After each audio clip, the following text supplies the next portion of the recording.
This is lesson 3. The topic will be radicals and rational exponents.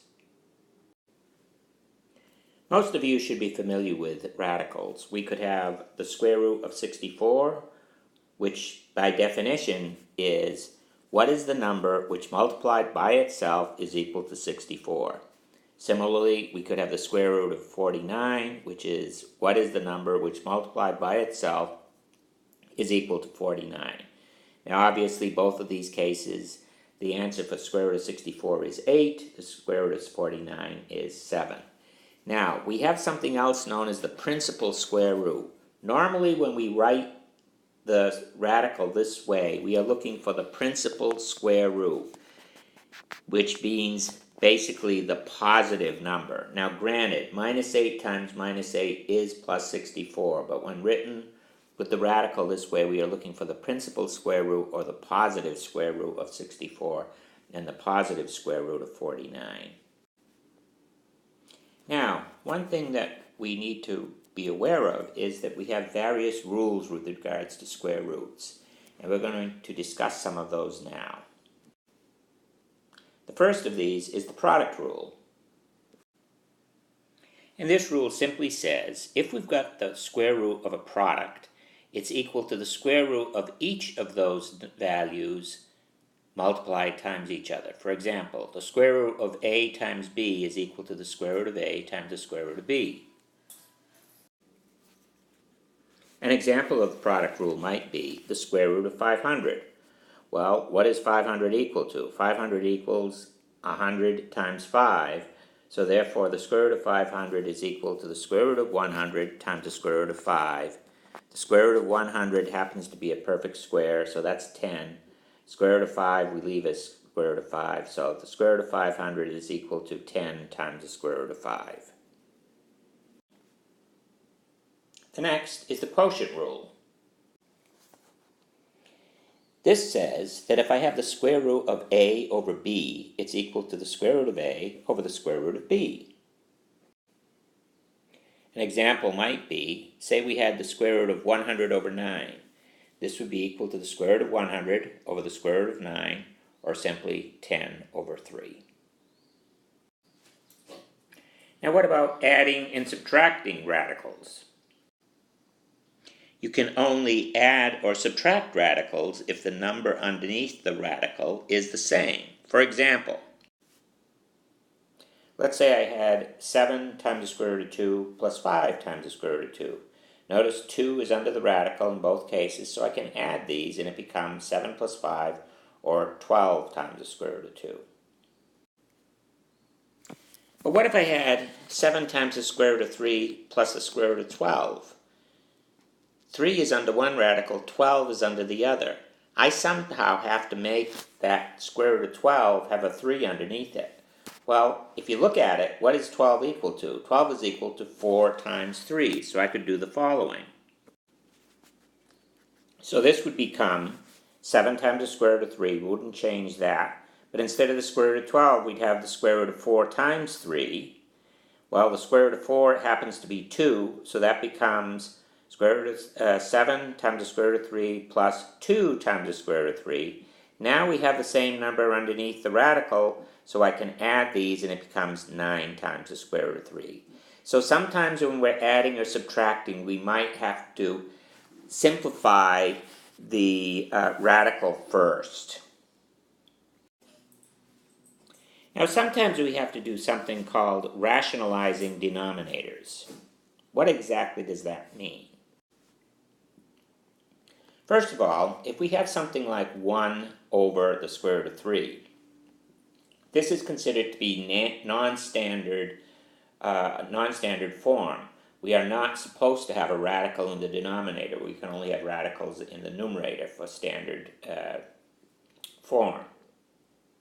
So how can we get rid of the radical in the denominator? We can do it by rationalizing the denominator. So what exactly is that? Rationalizing the denominator in this case is simply multiplying both the numerator and the denominator by the square root of 3. Well, square root of 3 over square root of 3 is 1, so that isn't going to change the value of our original expression. But notice, if we're multiplying the denominator, square root of 3 times the square root of 3, that's going to equal 3. So that's going to get rid of the radical in the denominator. And your result's going to look like this. The square root of 3 over 3. Now our radical is in the numerator, which is standard form. There is no radical in the denominator. And we have rationalized the denominator. Now there's another term we need to become familiar with when we're dealing with radicals, and that is the term conjugates. So what exactly do we mean by conjugates? Let's look at these two expressions here. We have the square root of a plus the square root of b, and the square root of a minus the square root of b. Notice the only difference is one has a plus sign, one has a minus sign. Well, what would happen if we were to multiply these two expressions together? In order to multiply them, we're going to basically FOIL, and let's see what our result would be. So multiplying the first terms, when we're doing FOILing, now the f, we have the square root of a times the square root of a. Well, what is that equal to? That's simply equal to the square root of a squared. Now, outside would be square root of a times minus the square root of b, or minus the square root of ab. Inside would be square root of b times the square root of a, or plus the square root of ab. And lastly, the square root of b times the square root of b is the square root of b squared, but notice it's plus times a minus, so this is minus b squared. So look what we've got after we've multiplied these two together. Notice we can simply cross off minus the square root of ab plus the square root of ab. They cancel. And what are we left with? We've got the square root of a squared, which is what? A. The square root of b squared is b. So our final result is, now we simply have a minus b. So notice, whenever you multiply conjugates together, you get rid of all the radicals. Okay? Now this can prove to be very useful, and let me show you how. Let's say I have 7 divided by 5 plus the square root of 3. Now, I've got a radical in the denominator, which I must get rid of. I must rationalize that. But I can't just multiply by the square root of 3 because I got 5 plus the square root of 3. So if I multiply by the square root of 3, I'm still going to have a radical in the denominator. So how do I get rid of that radical? Simple. You multiply by the conjugate. So now we take our original expression, 7 over 5 plus the square root of 3, and we multiply it by 5 minus the square root of 3 over 5 minus the square root of 3. Let's see what happens. So when we multiply the numerators, we simply get 7 times 5 minus the square root of 3. Now, multiplying conjugates in the denominator, remember what we did in our definition up above. We simply, when we multiply 5 plus the square root of 3 times 5 minus the square root of 3, we get 5 squared, or 25,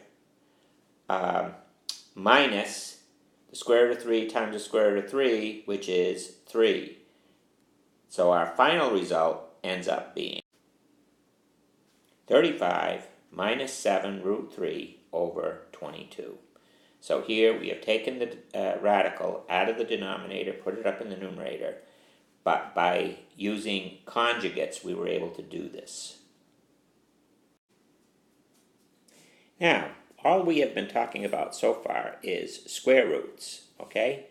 There are other kinds of roots that we can have. For example, we could have the third root of 64. So what is this asking? This is saying what number multiplied by itself and multiplied by itself again would equal 64. Well, that's obviously 4, because 4 times 4 is 16. 16 times 4 is 64. Or 4 to the third is equal to 64, so therefore the third root of 64 is equal to 4. Now this brings up an interesting example, because now we can have negative numbers underneath the radical. For example, I could have the fifth root of negative 32, and that's equal to negative 2, because negative 2 times negative 2 times negative 2 times negative 2 times negative 2, that's an odd number of negatives, is going to equal negative 32. So in the past with square roots, we couldn't have negatives underneath the radical without having it be imaginary. We can now have, if the index or the root that we're dealing with is odd, then we can have negative numbers underneath the radical. Now, an important thing to remember here is that the rules which we talked about for square roots, such as the product rule, the quotient rule, also apply for other kinds of roots. So the same rules which we had in the past are also going to apply when we have other roots other than square roots.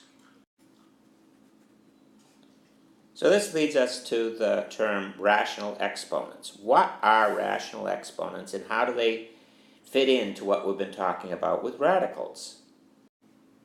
So let's start with the definition. First of all, a rational exponent basically means the exponent is fractional, okay? So say we have a raised to the m over n. Notice m over n is a rational exponent. It's not just m or it's not just n, it's m over n. So by definition, what is this equal to?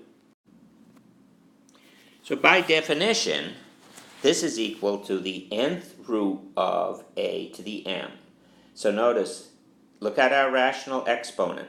The denominator is the root, and the numerator is the power which the number is raised to. So a to the m over n is simply equal to the nth root of a to the m. Now I'd like you to look at an example here. I've got 9 raised to the 3/2 power.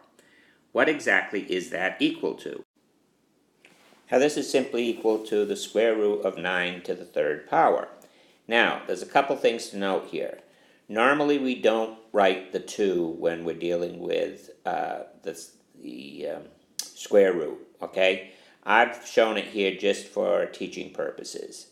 Also, we can do the square root of 9 or 9 to the 3rd first. It does not matter. Usually it's easier to do the root first and then cube it. So for example, the square root of 9 is 3. 3 cubed would be 3 times 3 is 9 times 3 is 27. We could have also done, although the numbers are a lot bigger, is we could say what is 9 times 9 times 9 and take the square root of that. Either case, we will come out with the right answer, which in this particular case is going to be 27. All right, let's combine everything we've learned from this lesson and figure out how to simplify some expressions which involve rational exponents. Say I've got this expression here, 5x to the 1/2 times 7x to the 3/4. Now notice, those exponents only relate to x. They do not relate to the 5 and the 7. So what is this equal to? So this is equal to 5 times 7 times x to the 1/2 times x to the 3/4. Okay, we have x raised to a power, x raised to another power. So what do we do to the exponents? We add them. So our final result is simply 35x to the 5/4. So now let's look at one last example. Let's say we've got 20x to the 4th divided by 5x to the 3/2. So simplifying, we simply say 20 over 5, and then we take the x's, x to the 4th over x to the 3/2. Now again, remember what we do with exponents when we're dividing. We subtract the exponents, so our final result is going to look like this. 4x to the 5/2, since x to the 4th, 4 minus 3/2 is simply equal to 5/2.